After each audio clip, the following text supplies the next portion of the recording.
Everyone who met Uncle Tommy during that period was deeply impressed by his sense of chivalry, I suppose. That impression was such that the man who guarded him, the auxiliary, Lester Collins, converted to Catholicism. I seachtain a chrochta thug Lester Collins busca seachlaidí de Whelan. Thug sé na millseán de lisí a man iníon óg bhean lóistín. Tá sír faoi faoise bheith díosach siad le chéile iad, ach dá groch faoi dí héana amháin a bheith siad. Ní oscail siad íomh na seachlaidí, tá siad le feiceáil fós I bríosún Kilwainan. An téann lá fichiad anar ní déag fiche hín, gáil ceatar as bhlá clia, Patrick Doyle, Bernard Ryan, Thomas Bryan, agus Frank Flood, treis líochán ar orsaí na choránach. Bhí na hóglaí an gróthach ag tús mianar. Ní rá lá an gan líochán éigen sa gahar. Ag I híndig an maidin chinúnach sin, onsaíoch feiceil de chuid an RIC, le búmí láda garladra hid an tolca ar bhóthart an conrach. Heb plán ar an onsaí. Níor gortaíoch aine dórsaí na choránach. Hennig aithneartú auxiliaries go toban ar láthar a chacha. Thug sí tóis, scaoil na hóglaí chun iad héana chusint, hit óglach amháin. Gáil an cóig go réile le gunaí nó aramlán ina seileadh. Caitheú I bríosún Kilwainan iad. Bé Patrick Doyle an duine be hinne díobh, níom lína is fiche ige. Patrick was a carpenter. He was a founder member of the Amalgamated Society of Cabinet Makers and Joiners. He married my grandmother Louisa in 1916. She was originally from Glasgow. He was away to his bitter disappointment. He wasn't here for the 1916 Rising.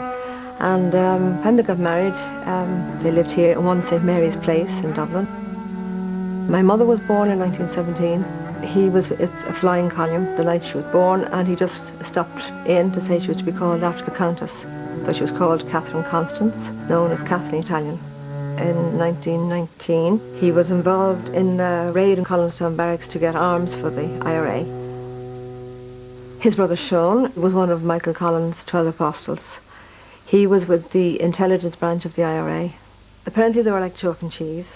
Sean, naturally, I suppose, the nature of his work, would say nothing, never tell anybody anything. And deeply religious man, more serious than Patrick. Patrick had great sense of humour and lovely voice, I believe, lovely singing voice.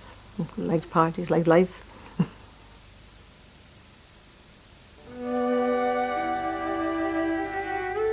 Blackleach Bernard Ryan, Rugagay Malifib, agus for sé Codedicus Skull Gabriel, a Cowper Street Edushka na Cahra. Val an Dahula Bound, Whelan Kalini in a whore, agus Viana Groged and Gaelge. Juan nor a Hogake, Dutchiga, Fadashi nor Hedgedin Slafish, Gukamadishe Antanga, Gavaishi and Fanyo. When she along come out to see him a bloody Sunday, nor a quick na Tanza stop. Ach, table mother shin, lad on a cuna by. But in a shave, Suoikach, Kroga, I Daliach, a Bernard, but Tragoid, Ufasakain, or Kurkumbas, or Tragoid and Clown, Beshan, and then the Kilvarigid and Clown. Déag ahar Bernard nuair a bhí sé óg. Bhí cónaíar in ardán na canálach riaga le na bháthir, a bhirt scrifúr agus a grár altrama Paddy O'Sullivan. Tréis dó an scoile ágáil fu sé post sa sáitiar bhís, ach ag an am sin bhí orthú píos pop ar a híú nach bíoch aonmhainteacha le Sinn Féin ach dúiltaigh Bernard ag sinna dhéanamh agus fu sé job eile hí sa leabhar na cathrach. Well, I can own sin violon lads zoga, grep sim moricus and náisiúntas, agus rodegan a yenam dan cheer, ach hastig wig dullistach sa movement mar a derfa, agus nur a crusha shakari na hogli, vishe enep company dan IRA, 1st Battalion, agus estatum rode ner chapshe gomach an sail a kashes na hogli gemechik hogarshin.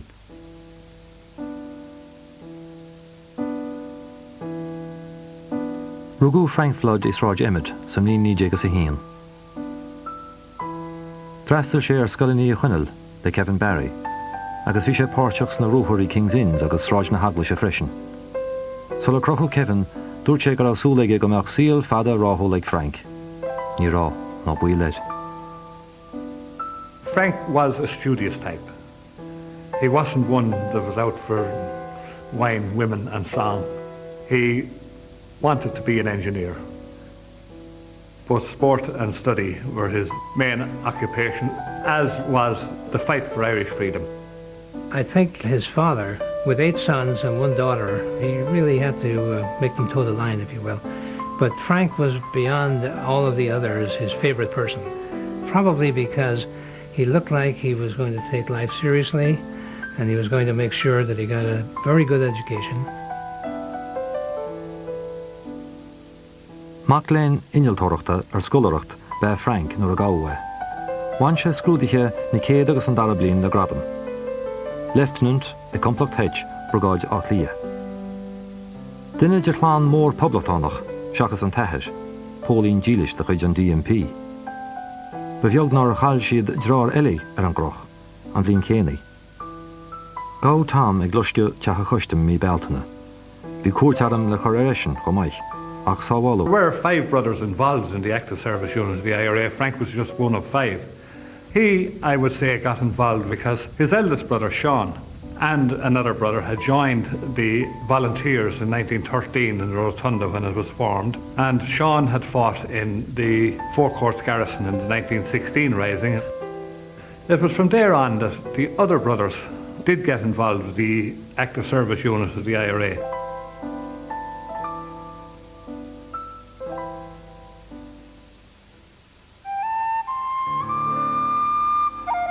Rugú Thomas Bryan in 1897, agus dása níos ag 4 sráid Henrietta den na hisismóirí agus a bhirt drifúir. Tommy, he was very extrovert. He was very good at cracking jokes. He always had a good sense of humour. He was married in November 1920 to a girl called Annie Glynn. 4 months after they were married, he was executed. Drastal Tommy scoil na Mráithí Christi is ráid Brunswick Hui. Fair Ibre be Ahar James. Óglach Gníomhach be Tommy, a hui stelc ocris gúlan Tomás Áis, 1970. Báildin gáda onóra ag socraid Áis.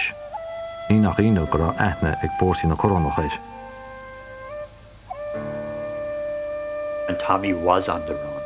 When I think he used to hide out around Rathfarnham area. And my mother, it was her job, she used to have to go out with the meals to feed him. But they had quite a lot of visits from the British. They'd storm in and they'd turn up the furniture. He was cycling through town one time and he had some guns on him. Being quartermaster sergeant, he used to have to look after the guns. There was a raid and he had to abandon his bicycle and jump over the wall. That time the name of the shop would have been stamped on the bicycle and the number of the bike. The auxiliaries commandeered the bicycle and took it away. First thing the next morning they were waiting for the shopkeeper to open. They were going to trace it, but seemingly the shop had been broken into during the night and the only thing taken was the records of the bike. Nuair a gáiad ag Drom Chunrach, tógu Doyle, Ryan, Flood agus Bryan go Kilwainon. Áitir á Patrick Moran agus Thomas Whelan ag fanat hana. Dan an Cheshire i Gilwainon sa Murderers Gallery go dtí an tailú i lármí fiabhra nuair a eistriúiad go mhain seo.